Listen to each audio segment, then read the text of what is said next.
Galera, no vídeo de hoje eu vim aqui para dar uma dica para todos vocês que utilizam um processador AMD Ryzen 7000, tá? Principalmente os processadores Ryzen 7000 com X. Eu diria que até quase que exclusivamente eles, tá?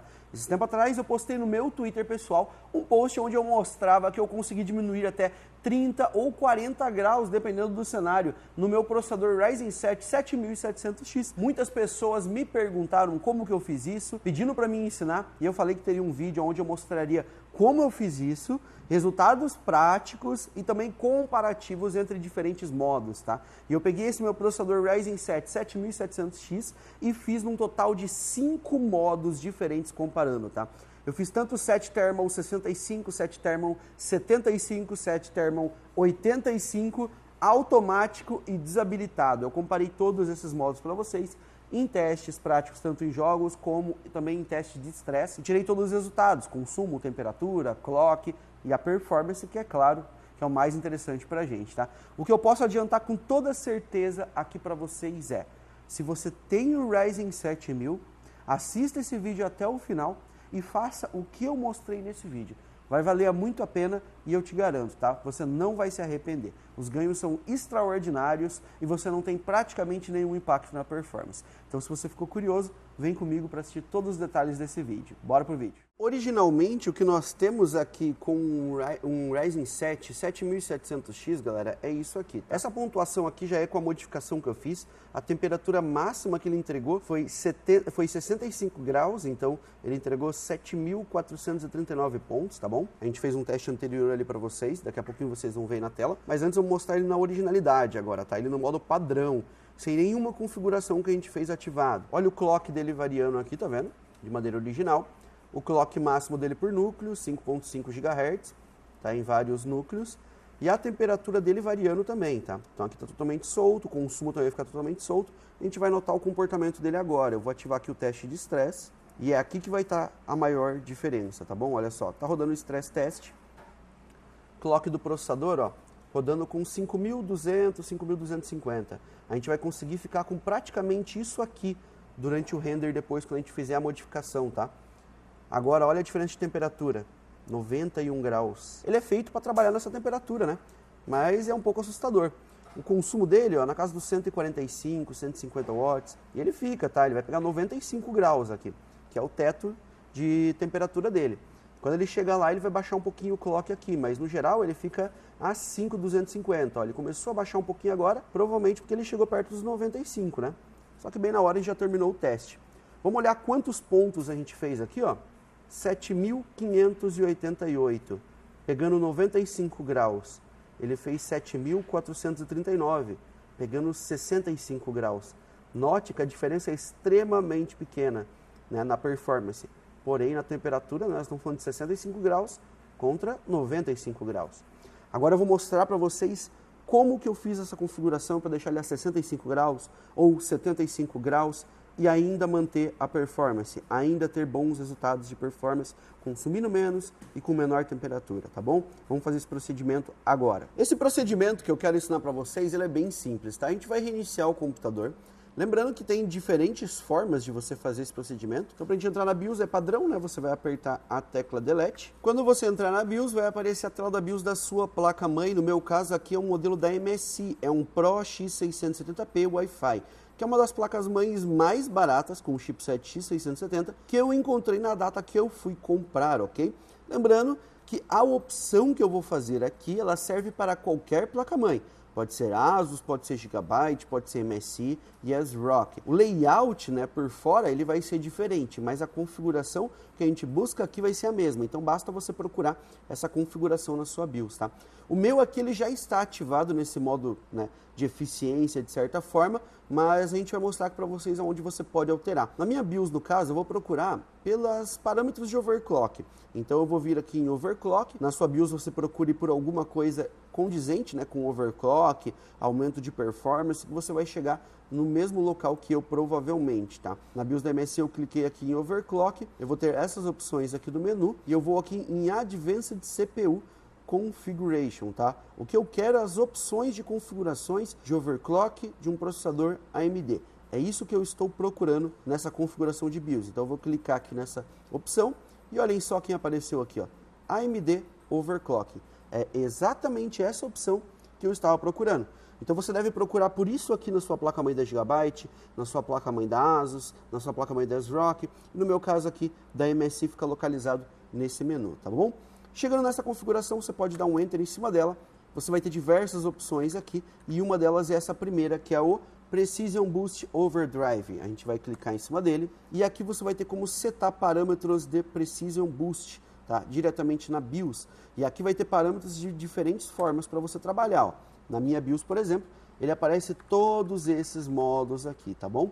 Atualmente eu estou utilizando o Set Thermal Point 75. Significa que ele vai fazer o meu processador trabalhar até 75 graus de limite, de temperatura limite. Eu posso setar ele a 65 a 85. Normalmente ele vem aqui, ó, em desabilitado ou em alto. A gente viu que qualquer uma dessas duas opções não entregam a melhor eficiência possível em um 7700X e também em outros Ryzen. Então a gente testou diferentes modos desse aqui e um modo misto que eu gostei bastante foi o de 75 graus, que já é uma temperatura mais baixa do que os 90, 95 graus que um Ryzen 7 7700X atinge por padrão, porém sem perder performance. Eu diria que, né, pelos testes que a gente fez ali, você consegue manter a performance tranquilamente com temperaturas mais baixas e um consumo mais baixo. Tá, mas Júnior, se eu aplicar uma configuração dessa, como é que eu vou saber se ela está funcionando? Simples, ó, vou aplicar o de 65, por exemplo, certo? Cliquei em 65 graus, vou dar um F10, vou dar um Enter para salvar, o F10 é para salvar as configurações, tá? E o Enter é para confirmar, vou dar um Enter.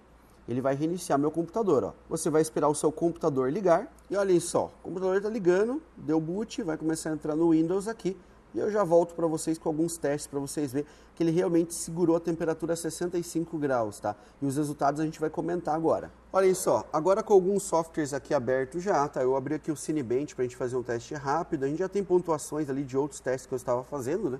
Mas somente para a gente estressar mesmo o nosso processador. E aqui é interessante a gente notar um detalhe, tá? Apesar de eu ter setado ele a 65 graus, tá vendo? 65 graus é a temperatura máxima que ele vai atingir agora. Ele fica até em vermelhinho quando ele se aproxima dela, tá bom?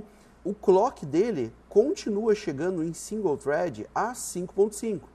Ou seja, as características desse processador de ter clock elevado acima de 5 GHz em single thread se mantém.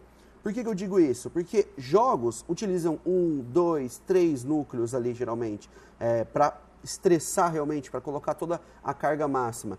Então nesses núcleos ali a gente consegue ainda manter clocks extremamente altos, tá? Mesmo com temperatura mais baixa. A gente atinge o 5.5 que esse processador aqui promete pra gente. É por isso que nos testes que a gente fez, vocês vão ver que não teve muita diferença de performance da gente setar ele a 65 graus, ou 75 graus, ou 85 graus. Em todos eles ele conseguiu manter a performance como se eu não tivesse habilitado nada, porém com temperaturas mais baixas. Isso em jogos. Quando a gente está falando de render, aí faz uma diferença que a gente vai comentar depois. Mas vamos dar uma olhada aqui a temperatura, como é que ele segura agora.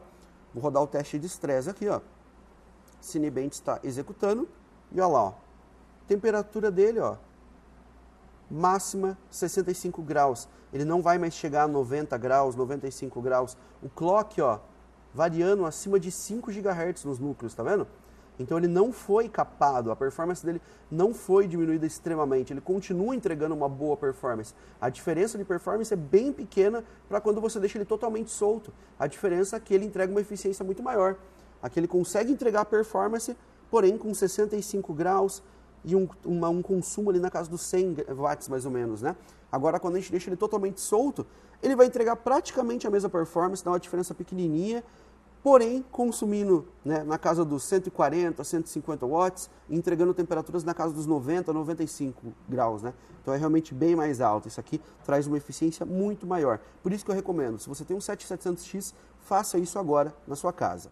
Nos testes aqui, como nós podemos ver, quando a gente está falando de jogos, eu coloquei na tela principalmente um comparativo para vocês, setando a temperatura a 65 graus e colocando no modo automático, que pode ser desabilitado também. A diferença de FPS entre os dois modos é extremamente baixa. A gente pode ver justamente nos gráficos que comparando entre setar 85, setar 75, 65, automático ou desativado, a média de FPS é muito parecida. E não é só a média, as quedas de FPS também ficam muito semelhantes. que mostra pra gente que a performance realmente se mantém dentro de jogos, justamente por o single thread ser o mais utilizado. E quando a gente olha aqui o gráfico, por exemplo, comparando temperatura e outras características, na performance nós temos uma diferença que pode chegar até 2%. No clock não tem diferença. Na temperatura, 9%. E no consumo, entre 12% e 19% de diferença. É bem gritante realmente. Quando nós olhamos um comparativo no Cinebench, eu setei aqui a 65 graus, por exemplo. Nós temos aqui o nosso comparativo e quando nós colocamos lado a lado com o modo automático, a temperatura é aquilo que a gente viu no início do vídeo. É realmente uma discrepância bem grande. 65 graus contra 91, 92, 93, até 95 graus. No nosso comparativo de performance, entre todos os modos, nós podemos encontrar até 6% de diferença de performance. 3% de diferença apenas no clock, e quando nós olhamos a temperatura, nós podemos encontrar até 41% de diferença na temperatura e até 38% de diferença no consumo, mostrando que realmente a gente setar as temperaturas a patamares mais baixos vai trazer grandes ganhos de temperatura e consumo para a gente, porém sem impactar a performance.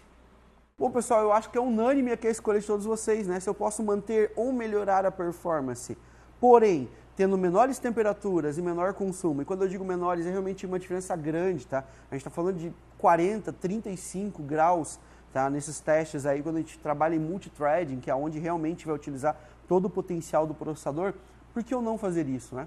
É uma configuração que além de você trabalhar com temperaturas mais baixas, vai facilitar para todo o seu sistema, porque vai esquentar menos o VRM, vai ter temperaturas menores de VRM, você vai aquecer menos dentro do seu gabinete, gerar menor temperatura e ainda fazer o teu processador trabalhar em temperaturas mais baixas, consumir menos, entregando a mesma performance. Então eu não vejo por que você não fazer isso na sua casa, tá?